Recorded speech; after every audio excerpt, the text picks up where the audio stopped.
Okay, next we are on work and kinetic energy. All right, so there can be a change of kinetic energy. You could go from, a final to, from an initial to a final kinetic energy. So you have to do the difference of which is equal to the amount of work by an external force.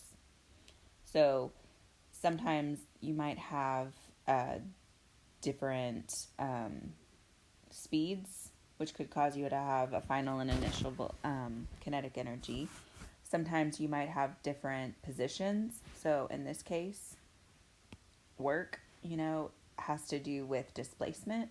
So final position minus initial position. So the integral is just doing two different. The integral is basically the area under, right? Or the change of the change of positions in this case. The force remains constant, so it comes outside of the integral, but then the integral itself is between the two different positions. So, okay. And again, I'm sorry, I'm just looking to see what else we need to have in this slide. Again, just both work and kinetic energy are measured in joules. All right, so signs of work. Work can either be positive or it can be negative. So if you're pushing something with a force and it goes in the same direction as that you're pushing, then that's considered to have a positive work. But if you've got something that is, say, pulling on something, but then it's actually going the opposite direction, then that could have negative, that thing that's pulling against it is negative work. Not necessarily like friction, but sort of the same idea, because if you think about friction, it's sort of something that's opposing, force. So sort of think of it like that. If you are pushing or, giving a force in the same direction that actually ends up moving, then it ends up having positive work. Okay, and then sometimes there might even be where you're not parallel. You have a force that is going one direction and the displacement is going, at an angle of that force. So if that's the case, then you have to involve cosine. Cosine particularly because it's adjacent to the angle. So if you have two different positions, you've got a final minus initial, then you have to do the change of distance times the cosine of that angle. Okay? So we'll get to an example here. Okay, there we go. So example 9.2, this says if you're pulling on a suitcase and the strap is actually inclined upward at 45 degrees, and so you pull the suitcase for 100 meters through the airport and you pull with a tension of 20 newtons, how much work does the tension force do on the suitcase? All right, so let's think about what we've got here. First, we've got 45 degrees, which is obviously an angle. We've got 100 meters, so we've got a distance. Okay, so sometimes in this book they refer to the distance as R, sometimes they refer to it as S. It's both. Sorry that it does that, but it is both. And then the tension or the force is 20 newtons. So remember, there are a multitude. That's back in chapter 5. There's a multitude of types of ways to write force. One of them is tension. All right, so we're given force, we're given distance.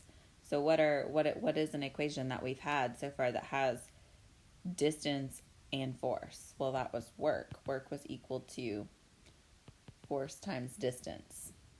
Okay, or basically force times the change of distance. Cosine theta, if there was an angle. Okay, so our change of distance, we just go 100 meters. So it's basically 100 minus 0. So you don't really have to include that initial but you could if you wanted to. So you could do 20 newtons times 100 meters minus 0 meters cosine 45 degrees, which ends up giving you 1,400 joules. Okay, so a newton times a meter, let me just break that down for you for a minute. Newton times meter, that's the only units that you're given right now. A newton is a kilogram times meter squared, or sorry, no. I'm thinking of a joule. Can't erase for a minute. Meter per second squared, and that's a newton times a meter. Okay, so that ends up making it kilograms times meter squared per second squared, which is a joule. Okay, so remember, work, energy, both measured in joules. Yep. We had a whole nother slide apparently for it. We didn't need it, did we? Okay, so this one says a crane lowers a girder, okay, into place at constant speed. Consider the work of gravity done by gravity and the work of tension done by tension, which is true. Okay, so think about this. It's lowering it down. So you've got one that's pulling up. This is tension. You've got one that's lowering it down. This is the force of gravity. And it's saying which is true about the work. Okay, well remember, work is force times distance. Well, which way is it going? It says that it's lowering. So it's going this direction. So if it's going this direction, if this is the R, or the distance in this case, then which one of these is having positive work done right now? Well, force of gravity, because force of gravity is pulling down and it's going in the same direction. Okay, if it was going up, that would be different, but right now it's being lowered. So that means that there is a positive, there's a positive work for gravity. Okay, now think about the tension side of it. It's still being lowered, but tension is pulling up. So what does that say about tension then? That force right there, or that work right there, is actually negative work that's being done. So that's why this has to be the case. Okay? So whenever it is going in a direction opposite to whatever the force is, then that's negative work. Okay, so Robert pushes the box to the left at constant speed. In doing so, Robert does what kind of work on the box? Well, so if he's pushing it in to the left and it goes to the left, then he has to be doing positive work. So just because it's going left doesn't mean that it's negative, because the way he is pushing it is also the way that the box is moving. It's the direction that it's moving. Okay, so keep that in mind. What it really doesn't matter in this case about the direction. All right, this one. This one says constant force pushes a particle through displacement. In which of these three cases does the force do negative work? Well, we just did one like that where we were pushing the box to the left and it was going to the left, and that was doing positive work. So we know that one's not right, which means that it can't be, we've got A, B, C, D, and E. So what's happening with A? A, you're pushing to the right, but you've got some sort of displacement that's going northwest, essentially. And then on part B, you're pulling to the left, but you've got some sort of displacement to the northeast. And then, of course, we've already determined part C. So you can't have that one, right? So it's either A, B, or D. Well, in both the cases of A and B, the displacement is going in a different direction than the way that they're either pushing or pulling. So that means that both of these are considered to be negative work. Okay? So both in that case. All right, example 9.3. launching a rocket. So, whenever they say rocket science, that's essentially what we're doing right now. That was a joke. All right, so this says that 150,000 kilogram rockets launch straight up. The rocket motor generates a thrust of 4 times 10 to the 6 newtons. What's the rocket's speed at a height of 500 meters? All right, so let's figure some things out. First off, what is it wanting us to solve? Just kind of the main thing that it's asking here. It's wanting us to find speed. Okay, so just kind of keep that in the back of your mind. I'm trying to think of how much space I've got here. Okay, I've got one thing of space here. So I think that's good. I think we need to just go to that. If you're able to print off this PowerPoint, that would definitely be my suggestion. Probably should have said that in the first video. Otherwise, I would definitely be writing these down, kind of trying to work them out yourself somewhat. All right, so we're trying to find speed. And we are given a few bits of information. We're given 150,000 kilograms, so that's obviously a mass. We are given the thrust. So whenever we did, forces in chapter 5, we wrote it kind of like that. So we've got 4 times 10 to the 6 newtons. And then it goes on and it says that it gets to a height of, which is a distance of 500 meters. Now, it says that it's launched straight up, so we don't have to deal with any kind of angle on this one, thank goodness. Now, we're given newtons and meters, so what do you think we're going to end up having to do here? We're given force and distance. I don't know why I just underlined that one. I meant to underline that one. We're given a force and a distance, and we're given a mass. And I'll tell you why we're given a mass here in a minute. But could we find the work that the thrust force is experiencing? Absolutely. Because it's essentially force times distance, right? Okay. And you could actually involve, cosine 90 if you wanted to, which would just be 1. So, but you don't have to do that, obviously. So if you do the force, which is, cosine 90 is not 1. I don't know why I said that. I meant cosine 0. So cosine is 0, actually, because if you think about it, it's going in the y direction. So it's going the same distance, or the same direction, okay, as the force is. So it's really like as if, even if it was going in the x direction, so that would be no angle. So just kind of flip it over to the y direction, there's no angle. Okay, sorry about that.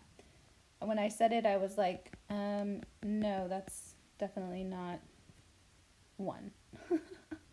All right, so the force is 4 times 10 to the 6th newtons. The distance that it goes is 500 meters. Okay, and then you can do 2 times 10 to the 9th joules, okay, whenever you solve that. Now, is there any other force that's happening here whenever a rocket is thrust into the air? Hopefully you're thinking in your head, gravity, okay? So that means that we can also have work of gravity that it's experiencing. And remember that work, gravity, since the rocket is going up, gravity is pulling it down, so we've got a negative force that's happening here. All right, so how do we find the gravitational force? Well, we do the mass, so that's why we're given the mass here, times gravity, and just the same amount of distance because it's experiencing that through the entire duration. So you end up getting negative 0.74 times 10 to the 9th joules. All right, and then you're going to end up getting a net. You can get a network, which is 2 times 10 to the 9th joules minus 0.74 times 10 to the 9th joules, which ends up giving you, oh, let's see, I don't have a clue. Let me do that really quick. You don't have to do that. You could go ahead and start and put it into this other equation. So whenever I did that, let me just make sure, because sometimes, let me just get the equation. Yep. Okay, so you should get like 1.26 times 10 to the 9th joules.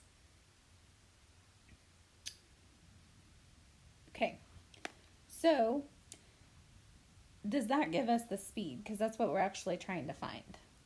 No. So what are we going to do then? What is the only equation that we've had so far? Not kinematics, but what have we had in this chapter so far that has in fact involved velocity? Well, we had kinetic energy. Well, could we set work up to kinetic energy? We did. At the beginning of the PowerPoint, we said that work was equal to energy. So we could say the net work is equal to the amount of kinetic energy. Like that. Or more like this, maybe. Okay? So we've got our net work, which we had 1.26 times 10 to the 9th joules, is equal to 1/2 mv squared. Now, can we solve for v? Yes. We can say velocity is equal to 2 times that work divided by the mass. So we've got 150,000 kilograms. And this is another case where you want to make sure that you have kilograms. And you got to do the square root of it because this was squared right here. Okay, so whenever you do that, you end up getting, or you should get anyway, 130 meters per second. Oops, I don't know what happened there for a minute. All right, and that is example 9.3. So hopefully that made sense. If not, definitely be emailing me and asking me questions during this. I mean, I understand that all of this is very, this is time consuming. This is hard trying to be, diligent enough to be watching these videos and stuff. But again, if you have a problem or if you have a question on something, you've got to ask me. Otherwise, there's no way to fix it. So definitely be using, we can always do a Zoom meeting if we need to. Okay, you know what? I think I'm going to stop the video and start a new one for the next stuff because I really don't know how long I've been talking here. So let's go ahead and I'll catch you on the next one. Whoops. Maybe if I can get stopped here.